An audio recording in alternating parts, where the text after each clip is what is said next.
어제 우리 등마로 가족 로 우리가 나들이를 다녀왔는데 한 40명이 그 가보니까 제가 미처 알지 못했던 것들을 알게 되는 일이 많더라고요. 우리 양모 권사님께서는 어떻게 이렇게 노래를 하면서 춤을 잘 추는지 정말 알지 못했던 너무 아름다운 모습. 손 한번 잡아드려서 영광으로 손 한번 잡아주고 싶었는데 그러지는 못하고 너무 좋습니다. 그래서 어제 가을 하늘 아래서 만났던 우리 성도님들 정말 아름답더라고요. 근데 오늘 이 예배당에서 만난 우리 성도님들이 더 아름다운 줄 믿습니다. 그래서 우리 옆에 뒤에 앞에 있는 분들에게 여러분들 주님의 눈으로 여러분의 눈 말고 여러분의 눈 말고 주님의 눈으로 아름다우십니다. 멋있습니다. 남자분에게는 멋있습니다. 여자분에게는 아름다우십니다. 라고 축복해 주시죠. 같이 인사하시죠. 아름답고 멋있습니다. You are so beautiful and handsome. 정말 아름답고 멋있습니다. 제가 죄송합니다. 군대 생활을 해서 강원도, 철원, 포천 포병이었거든요. 포병이었는데 육사단 별을 탁 청성부대 별을 달고 그 최고 포병이 갈 수 있는 최고 전방에 배치되어 가지고 군생활을 했습니다. 공교롭게도 제가 신병훈련소에서 아주 기초적인 군사훈련을 받고 자대를 배치받아 갔는데 이 웬일입니까? 그 한겨울에 며칠 후에 포병 전술 훈련이 있어서 저희 부대가 전부 포를 끌고 나가서 사격 훈련을 한다는 겁니다. 6문의 포를 저희 포대가 관리를 했는데 저는 제일 마지막 포인 6번째 포에 딱 배치를 받았습니다. 저희 6포에 가보니까 저보다 선임이 5명이 그곳에 있더라고요. 한 사람은 짝대기 4개를 달고 있는데 뭡니까? 병장 아저씨가 포반장이고 한 명은 사수, 다른 한 명은 부사수, 1번 포수, 2번 포수가 이렇게 줄줄이 있더라고요. 그러니까 눈을 들고 제대로 못 쳐다보잖아요. 이등병 짝대기 막 달고 갔는데 견눈질로 딱 보니까 저보다 고참들의 계급장을 보니까 얼마 전에 짝대기 3개를 단 상병이 된 사람이 사수. 그러니까 사수 초짜예요. 보나마나 사수 초짜에다가 또 부사수는 보니까 더 과간입니다. 일병을 막 달았는데 그 사람도 초짜. 나머지 2명 포수들을 보니까 저같이 2등병인데 딱대기 하나씩 달고 영 개념이 없이 왔다 갔다 하는 모습을 봤습니다. 포반장만 말년병장이었습니다. 거기에다가 포는 한 번도 만져보지 못한 완전 초짜인 제가 이제 막 자대 배치를 받아서 훈련을 나갔으니 어떤 그림이 나올지 상상이 되시죠? 상상이 안 되는 것 같아요. 여자분들은 죄송합니다. 60 트럭이라는 군용 트럭에 그 105mm 포, 지금은 거의 이제 없어졌어요. 6.25 때부터 쓰던 건데 그걸 매달아서 가는 견인포였는데 이동 중에 갑자기 포를 곧 저기 있는 곳으로 향해 설치를 하고 포탄을 발포하라 라는 명령을 딱 받았습니다. 그래서 이동 중이었던 저희는 임시 진지로 딱 들어가서 포를 차에서 떨어뜨려서 저는 어쨌든 기대는 했습니다. 잘하리라. 저기 있는 방향으로 포를 위치시키기 시작을 하였는데 저는 그 장면을 지금 몇십 년 지났는데도 잊을 수가 없습니다. 잊을 수가 없어. 포를 차에서 떼는 순간부터 우리 6포는 실수가 시작되기 시작했습니다. 도대체 사수, 부사수, 2 포수까지 거기에다가 신병인 저까지 포반장인 말령 병장만 빼고는요 제대로 온전히 훈련된 사람이 한 사람도 없는 겁니다. 모두 다 초짜.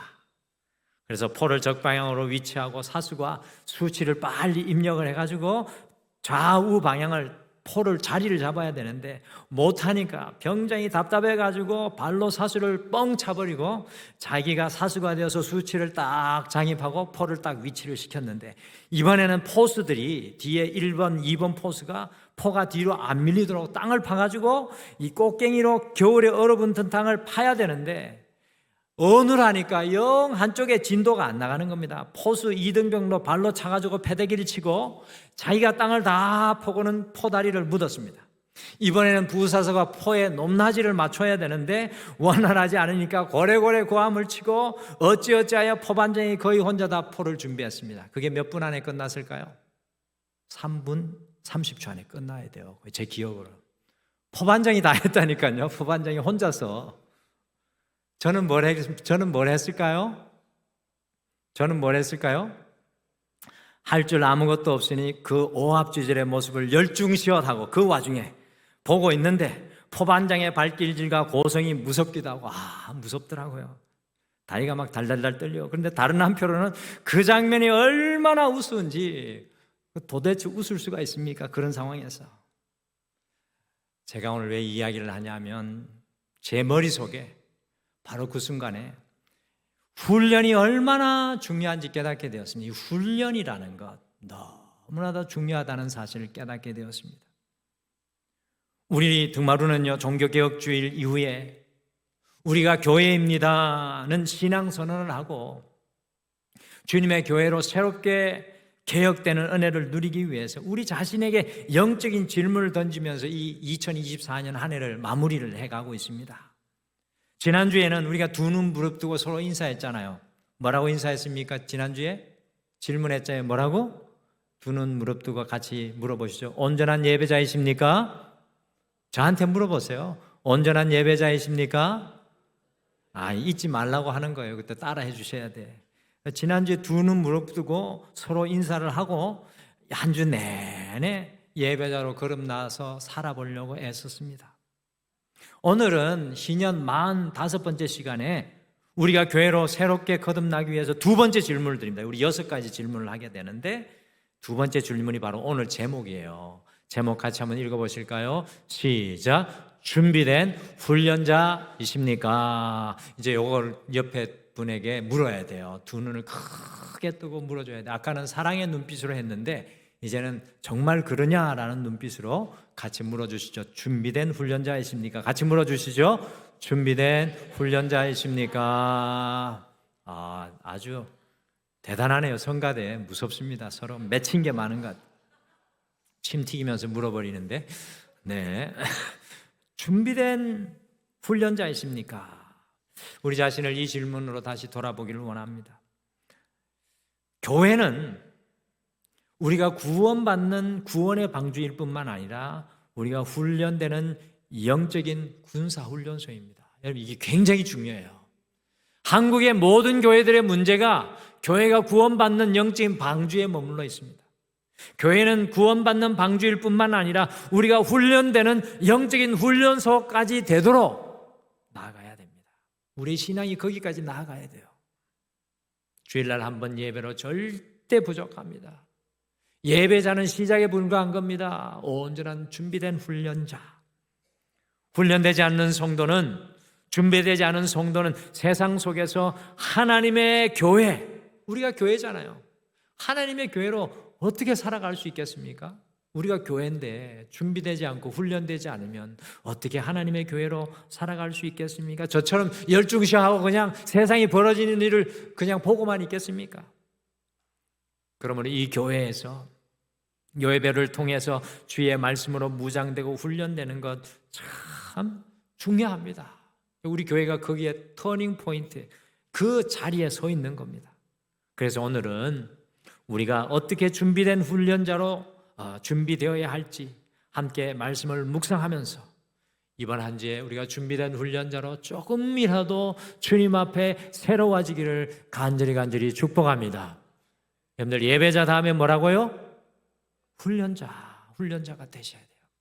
자, 그러면 오늘 말씀해 보니까 준비된 훈련자로 우리가 주님과 함께 이기는 훈련을 해야 합니다. 우리 한번 첫 번째 읽어보실까요? 같이 읽겠습니다. 시작. 준비된 훈련자로 주님과 함께 이기는 훈련을 해야 합니다. 이 신앙에 있어서 너무 중요한 명제입니다. 이 명제 굉장히 중요한 도전이고 오늘 함께 단 한 절을 읽은 사무엘상 17장은 다윗이 골리앗을 이기는 성경에서는 참 통쾌하고 유쾌한 아주 유명한 장면의 이야기가 기록된 말씀입니다.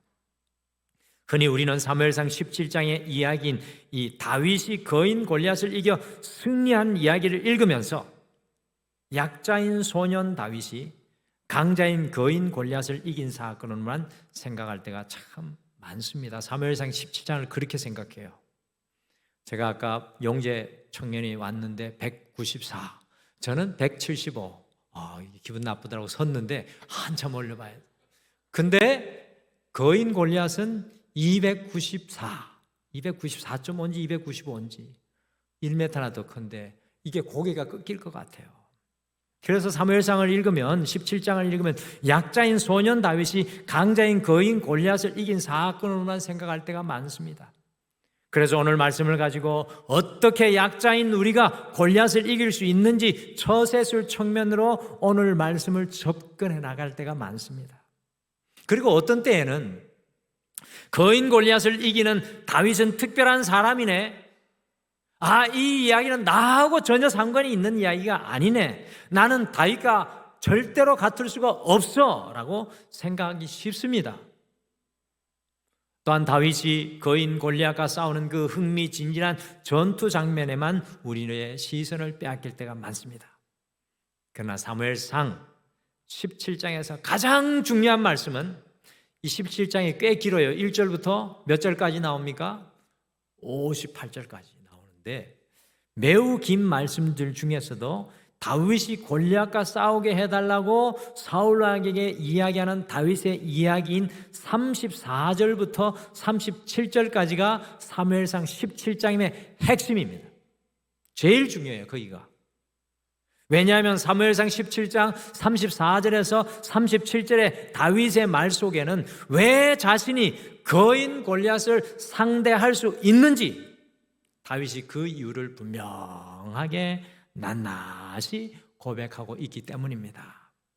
무려 40일 동안이나 블레셋의 거인 골리앗이 2m 94cm가 나와가지고 이스라엘을 욕하고 하나님을 모욕하였지만 아무도 골리앗과 상대할 수 없었는데 어떻게 소년 다윗이 어떻게 절대 강자 거인 골리앗을 상대할 수 있었겠습니까? 다윗의 고백이 오늘을 살아가는 우리에게 너무나 중요합니다. 자, 사무엘상 17장 37절. 그래서 한 절 읽은 거예요. 너무 많이 읽으면 다 까먹으실까 봐. 37절 전반절. 자, 화면으로 좀 읽으시겠습니다. 제가 하이라이트 한 게 있어서 같이 읽겠습니다. 시작. 또 다윗이 이르되 여호와께서 나를 사자의 발톱과 곰의 발톱에서 건져내셨은즉 나를 이 블레셋 사람의 손에서도 건져내시리이다. 아멘. 요거 보면 건져내셨은즉 영어로는 delivered, 건져내시리이다, will deliver. 과거형과 미래형이 쓰이고 있습니다. 다윗이 뭐라고 합니까? 주님께서 과거에 나를 사자의 발톱과 곰의 발톱에서 건져내셨습니다. 그러니 저는 오늘 이 블레셋 사람의 손에서도 하나님께서 나를 건져내실 것을 확실히 믿습니다. 그렇게 고백하면서 왜 자신이 거인 골리앗을 상대할 수 있는지 자신을 만류하는 사울 왕에게 하나하나 설명하고 있는 겁니다. 다윗의 말의 요지가 무엇입니까? 자기는 이미 과거에 주님과 함께 이기는 훈련과 경험을 하였다는 고백입니다. 이것이 오늘 준비된 훈련자이십니까? 라는 질문을 우리 자신에게 던지는 모두에게 매우 중요한 것입니다. 다윗은 주님과 함께 그의 삶의 현장에서도 이기는 수도 없이 많은 훈련과 경험을 했던 겁니다. 소년이지만 그는 주님과 함께 이기는 그의 삶의 경험을 수도 없이 했습니다. 주님과 함께 지금까지 이겼으니 오늘도 이길 줄 믿습니다. 사랑하는 성도 여러분, 교회인 우리는 이 교회에 나오는 그 순간부터 해야 할 훈련이 있습니다. 우리에게 해야 할 훈련이 있어요. 그것은 바로 내 삶의 현장에서 주님과 함께 이기는 훈련인 줄 믿습니다. 작은 말에서부터 주님과 함께 이기는 훈련을 해야 합니다. 우리의 생각에서부터 주님과 함께 이기는 훈련을 해야 합니다. 우리의 교만과 욕심과 이기심으로부터 이기는 훈련을 해야 합니다. 우리의 불안과 염려로부터 이기는 훈련을 해 나가야 합니다. 여러분들은 과연 주님과 함께 이기신 경험이 있으십니까? 할렐루야. 우리 반주자님, 여러분들은 과연 주님과 함께 이기신 경험이 있으십니까? 제 콩알 만한 눈이 커지는 거 보셨죠? 좀 아멘이 많아졌으면 좋겠는데, 그 기억이 너무나 오래되고 가물가물하지는 않습니까? 주님과 함께 이겨본 경험. 다윗의 고백은 너무 선명합니다. 34절부터 37절. 주님께서 건져내셨은즉 나를 건져내실 줄 믿습니다. 어제 우리 남성교회 주관으로 약 40명의 등마루교회 성도님들이 등마루 가족 나들이를 저 태안 안면적 쪽으로 다녀왔어요. 특별히 같이 하지 않으셨음에도 막 후원금을 막 보내주신 분들이 있어요. 할렐루야, 아멘. 그분들 하나님께서 무한하게 축복해 주실 텐데, 너무 감사합니다. 그렇게 또 수고하신 분들도 감사하고. 근데 어제 등마루 가족 사랑의 시간에서 가장 인상적인 사진을 꼽으라면 제 생각에는 화면에 보이는 바로 이 사진일 것 같습니다. 보면은 저기 97세 된 김남길 장로님 손에 탁 낙조가 해가 지는데, 나는 해가 떨어져도 나는 100세를 넘으리라는 단호한 결단으로 주머니에 손을 넣으시고, 그 옆에는 우리 김남길 장로님의 영혼의 동기생 90세가 되신 김영선 장로님이, 그래 저도 형님을 따라가겠습니다 하고 계시고, 그 옆에는 우리 교회의 우리 여성 성도님들 중에 제일 연장자인 이옥지 권사님, 저분이 먹는 것도 잘 먹고 건강하고 다 좋은데 허리가 아파. 그럼에도 불구하고 그 허리 아픔을 이기시고 와가지고 저 휠체어에 앉아서 낙조를 바라보시는 모습, 여러분들 어떻게 생각하세요? 저게 주님과 함께 이기는 우리 그리스도인의 삶의 모습이 아닐까요? 할렐루야. 그렇습니다. 우리는 주님 나라 갈 때까지, 우리의 마지막 호흡이 다하는 순간까지 주님과 함께 이기는 훈련을 해야 하는 훈련자들입니다. 세상에서 지고 돌아와 주님 앞에 와서 눈물을 흘리며 이곳에서 다시 주님, 내가 주님과 함께 일어서겠습니다 고백하는 것이 교회입니다. 이번 한 주 주님과 함께 이기는 훈련을 다시 시작할 수 있는 여러분과 제가 되시기를 간절히 축복합니다. 다른 거 없어요. 오늘 이 예배 드리고 주님과 함께 다시 나가는 겁니다. 그리할 때 우리는 연약하지만, 부족하지만 다윗의 고백과 같이 주님께서 건지셨던 것처럼 주님께서 우리를 건져내실 줄 믿습니다. 오늘 말씀해 보니까 준비된 훈련자로 환경지수가 아니라 임재지수로 사는 훈련을 해야 합니다. 어려우니까 같이 한번 읽어봅시다. 시작. 준비된 훈련자로 환경지수가 아니라 임재지수로 사는 훈련을 해야 합니다. 아멘. 오늘 함께 읽으신 마가복음 1장 9절에서 11절은 우리 예수님께서도 이 땅에서 3년간 공생의 사역을 하시기 위해 무려 30년간 인간의 몸으로 훈련하신 모습이 담겨 있는 겁니다. 여러분들, 예수님이 훈련이 필요해서 훈련 받으신 겁니까? 그게 아니라 우리에게 훈련자의 모범을 보이시는 겁니다. 인간의 몸을 입고 30년간 이 땅에 아버지 밑에 순종한 예수님의 모습, 그 훈련자의 모습을 보이는 겁니다. 그러니까 예수님께서 훈련자로 준비되면 어떤 모습이 되는지, 훈련자로 살아가게 되면 궁극적으로 어떤 일이 일어나는지 오늘 말씀에서 보여주는 거죠. 같이 마가복음 1장 10절과 11절 말씀 같이 읽겠습니다. 시작. 곧 물에서 올라오실새 하늘이 갈라짐과 성령이 비둘기같이 자기에게 내려오심을 보시더니 하늘로부터 소리가 나기를 너는 내 사랑하는 아들이라 내가 너를 기뻐하노라 하시니라. 아멘. 여러분들, 이 음성이 예수님에게만 들려져야 될 음성이 아니라는 겁니다. 우리가 주님 앞에 훈련되면 이 음성이 우리의 인생의 현장에서 들려온다는 거죠. 우리 주님께서 이 땅에서 30년간 훈련자의 삶으로 사시다가 마지막 세례 요한에게, 사람인 세례 요한에게 세례까지 받으시고 물에서 올라오실 때 성령이 충만하게 임하게 되었고, 너는 내 사랑하는 아들이라 내가 너를 기뻐하노라는 주님의 충만한 음성을 그 훈련 중에 마지막에 듣게 되었습니다. 우리가 준비된 훈련자로 서게 되면 우리의 힘과 능력이 아니라 주님의 정신과 영으로 이와 같이 충만케 됩니다. 주님의 확신이 내 마음속에 흘러넘치죠. 많은 사람들이요, 우리의 환경지수로 살아가기 때문에 실패하고 좌절하고 낙심합니다. 그러나 준비된 훈련자는 우리 자신의 환경지수가 아니라 주님께서 우리와 함께 하시는 임재지수로 살아가는 사람입니다. 중요한 말입니다. 여러분들, 다윗이 거인 골리앗을 이길 수 있었던 이유가 무엇이겠습니까? 자신이 처한 환경이 얼마나 어려우나, 곰의 발톱이 있느냐, 골리앗의 협박이 있느냐, 그 환경이 얼마나 어려우냐, 우리 공동체가 얼마나 어려우냐, 우리가 얼마나 어려우냐라는 환경에 따라 결정되지 않았기 때문입니다. 다윗은 환경에 주도된 사람이 아닙니다. 여러분들, 준비된 훈련자들은요, 우리 자신의 환경 지수에 따라 살아가는 사람들이 아니라 지금 이 순간 나와 함께 하시는 주님의 임재, 곧 임재 지수로 살아가는 사람들인 줄 믿습니다.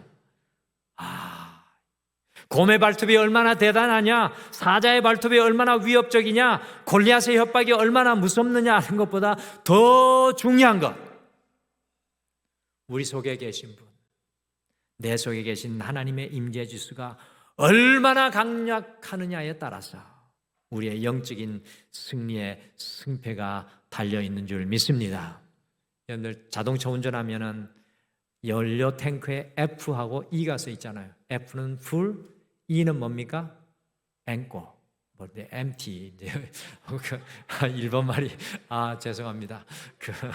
나오는데, 여러분들, 그것도 마찬가지예요. 우리가 환경지수로 이게 내 주위에 일어나는 걸로 가득 차 있는 사람이 있어. 그 수치가. 근데 어떤 사람 보면요, 가진 것도 없고 나이도 충만하고 뭐 되는 일도 없고, 그래도 주님이 함께 하시는 것으로 미쳐 있는 사람이 있습니다. 그 사람은 승리합니다. 온 세상을 호령하고 지배하였던 아수르의 사네립 왕이요, 엄청난 대군을 거느리고 예루살렘에 쳐들어왔을 때 신앙으로 혹독하게 훈련받은 준비된 훈련자 히스기야 왕이 무엇이라고 고백했을까요? 여러분들, 여기에 임재지수가 나옵니다. 같이 역대하 32장 7절 히스기야의 임재지수를 같이 한번 읽어보시죠. 같이 읽겠습니다. 시작. 너희는 마음을 강하게 하며 담대히 하고 아수르 왕과 그를 따르는 온 무리로 말미암아 두려워하지 말며 놀라지 말라. 우리와 함께 하시는 이가 그와 함께하는 자보다 크니. 빨간색 하면 다시 한번 읽겠습니다. 시작. 우리와 함께 하시는 이가 그와 함께하는 자보다 크니. 환경지수보다 임재지수가 보통 큰 게 아닙니다. 히스기야 왕은 아수르의 사네립이 엄청난 대군으로 쳐들어온 자신의 위태로운 환경지수를 바라보지 않고 그와 함께 충만히 함께 하시는 하나님의 임재지수를 보니까 우리와 함께 하시는 이가 그와 함께 하는 자보다 크다고 담대히 고백할 수 있었습니다. 그렇습니다. 우리는 날마다 삶의 현장에서 우리의 환경지수보다 주님이 함께하여 주시는 임재지수를 보는 영의 눈이 열려져야 될 줄 믿습니다. 바로 그때 어떠한 환경 속에서도 흔들리지 않는 주님의 훈련자로 서게 될 줄 믿습니다. 저는 오늘까지 감사노트 118일차의 시간을 보내고 있습니다. 하고 계시죠? 제 단추구멍한 눈이 커진 거 보셨죠? 하고 계시죠? 다음 주일날 갖고 오세요. 하나님 앞에 예물로 올려드리는데, 이제 다음 주면 추수감사 주일인데 우리 등마루가 감사 노트를 약 3달 이상 쓰고 고백하며 감사 훈련을 하고 있는데 왜 그렇게 하고 있는 겁니까? 그것은 바로 우리의 환경지수가 아니라 주님을 바라보는 임재지수로 감사의 훈련을 하기 위함입니다. 이번 한 주 남아있는 기회를 드리겠습니다. 이번 한 주 감사, 하루에 감사를 충만하게 한 10가지씩 고백하시면서 주님의 훈련자로 끊임없이 우리의 환경을 넘어 나와 함께 하시는 그 주님으로 승리하는 훈련자의 길을 걸어가시는 여러분과 제가 되시기를 간절히 축복합니다. 여러분들 준비된 훈련자로 마지막으로 그리스도를 닮는 훈련을 해야 합니다. 우리 같이 읽어보실까요? 같이 읽겠습니다. 시작. 준비된 훈련자로 그리스도를 닮는 훈련을 해야 합니다. 아멘. 어제 등마루 가족이 함께 하는 가을 여행 시간에 박은지 집사님이 자기하고 똑같이 생긴 사람 한 사람을 데리고 왔어요. 근데 키는 좀 작아, 자기보다 3살 많은 언니를 우리 시간에 데리고 왔어요. 그 아름다운 그 햇살 아래 언니와 동생이 함께하는 모습이 어찌 그리 아름다웠는지 알 수 없습니다. 평상시에 많이 싸우겠지만 제 눈에는 아름다워 보였습니다. 정체되는 고속도로를 함께 버스를 타고 돌아오면서 가을이 묻어있는 노래를 우리 신동만 권사님이 강압적으로 한 사람씩 돌아가며 부르게 정겹게 분위기를 인도하셨는데 박은지 집사님이 언니분도 피해갈 수 없어서 노래를 하는데 어떻게 그렇게 언니 목소리가 동생 목소리이고 동생 목소리가 언니 목소리인지 어떻게 그렇게 닮았는지 감탄을 했습니다. 감탄을. 그래서 서장로님께서 노래대회 시상을 하시면서 그 언니에게 인기상을 시상을 하시면서 이것도 주셨다고 합니다. 우리 장로님 참 대단하신데 다음에 우리 교회로 오라는 미끼를 던져 놓으신 것 같습니다. 장로님의 지혜가 엿보입니다. 여러분들 가족인데 하나도 안 닮으면 문제죠. 여러분들 가족인데 하나도 안 닮으면 문제입니다. 우리 그리스도인이 훈련자로 본받아야 할 모델이 누구이겠습니까? 여러분들 질문 아시죠? 이 대답. 우리 나사렛 성결교단의 사명을 화면에 보시는 것과 같습니다. 한번 이렇게 영어로 이렇게 고백합니다. To make Christ-like disciples in the nations. 한국말로는 이렇게 고백합니다. 같이 읽어보시죠. 시작. 열방에 그리스도를 닮은 제자 세우기. 우리 나사렛 성결교회의 이 사명 선언문 표입니다. 훈련자인 우리가 궁극적으로 닮아가야 하는 분이 계신데 바로 우리 그리스도 예수이십니다. 우리의 훈련의 모델이 바로 예수님이십니다. 그래서 우리의 언어 속에 예수님이 계셔야 합니다. 우리의 얼굴 속에 예수님이 보였다 안 보였다 보였다 계속 보이면 이상한 사람이에요. 보였다 안 보였다 보였다 안 보였다 해야 됩니다. 우리의 행동 속에 예수님의 향기가 드러나야 돼요. 와, 저 사람은 좀 이상하다. 우리의 인격 속에 예수님의 인격이 묻어나야 합니다. 여러분들 우리 그리스도인의 일평생 훈련이 그리스도를 닮아가는 것입니다. 여러분들 내 안에 주님 닮은 그리스도를 닮은 모습이 없으면 제자의 모습이 없으면 오늘 당장 짐을 싸시고 등마루의 신병훈련소로 입소하기를 간절히 축복합니다. 새벽 예배 시간에 같이 하면 돼요. 멀리 있든 가까이 있든 같이 하세요. 기도하면서 주님 30년을 믿었는데도 주님 닮은 게 이렇게 없습니까? 우리가 주님 앞에 회개하는 그런 시간이 됐으면 좋겠습니다. 그리스도를 닮은 제자가 되는 것입니다. 우리의 인생의 일평생 훈련이. 인생의 목표와 계획이 많이 있지만 여러분과 저의 궁극적인 목표가 그리스도를 닮은 제자가 되기를 간절히 소망하는 것이 되기를 간절히 축복합니다. 여러분들 우리 교회에도요 유명하신 분들 많아요. 제가 다 이야기하면 여러분들이 시험 드실까 봐 다 이야기 못하는데 우리 교회도 유명한 분들 많다니까요. TV에도 나오고 그런데 여러분들 나이가 들고 연세가 드니까 어떻습니까? 다 놓아야 되잖아요. 그럼 마지막에 남는 거는 뭘까요? 이 가죽이 남습니까? 이것도 안 남습니다. 마지막에 남는 건 그리스도를 닮은 우리의 신앙의 모습입니다. 그러니까 우리가 새로운 목표, 훈련 목표를 가졌으면 좋겠습니다. 오늘보다 내일 더욱 나를 통해 그리스도가 드러나도록 훈련하십시오. 그래서 어느 날 우리의 삶을 통해서 사람들에게 그리스도 예수를 보이게 될 수 있도록. 할렐루야. 우리가 교회입니다라는 신앙선언으로 온전한 예배자이십니까? 라고 첫 번째 우리 자신에게 질문을 던지고 오늘은 준비된 훈련자이십니까? 라며 두 번째로 우리에게 질문을 던집니다. 이번 한 주 온전한 훈련자로 주님과 함께 이기는 훈련 아시겠죠? 주님과 함께 이기는 훈련 해보십시오. 두 번째, 환경지수가 아니라, 내 환경지수가 아니라 하나님의 임재지수로 사는 훈련을 하십시오. 마지막으로 그리스도를 닮는 훈련, 내 안에 그리스도가 드러날 수 있도록 훈련자로 살아가시기를 간절히 축복합니다. 우리 지난주에도 읽고 고백했던 것처럼 생명의 공동체를 세우는 등마루 고백을 마지막으로 같이 화면으로 함께 읽겠습니다. 우리 6주간 계속해서 읽고 고백할 겁니다. 같이 읽겠습니다. 시작. 우리는 세상으로부터 부름받은 하나님의 백성입니다. 또한 세상으로 보냄받은 그리스도의 제자입니다. 보냄받은 소명자로 하나님을 기쁘게 찬양하는 성령 충만한 예배자가 되겠습니다. 진리를 배우고 수호하는 은혜에 빚진 훈련자가 되겠습니다. 땅끝까지 복음을 전파하는 전도자가 되겠습니다. 이웃의 아픔을 함께하는 치유자가 되겠습니다. 온 성도가 하나 되는 화해자가 되겠습니다. 사회적 책임을 다하는 소명자가 되겠습니다. 그리하여 주의 나라가 이 땅에 임하며 하나님을 영원롭게 하는 등마루 공동체가 되겠습니다. 할렐루야!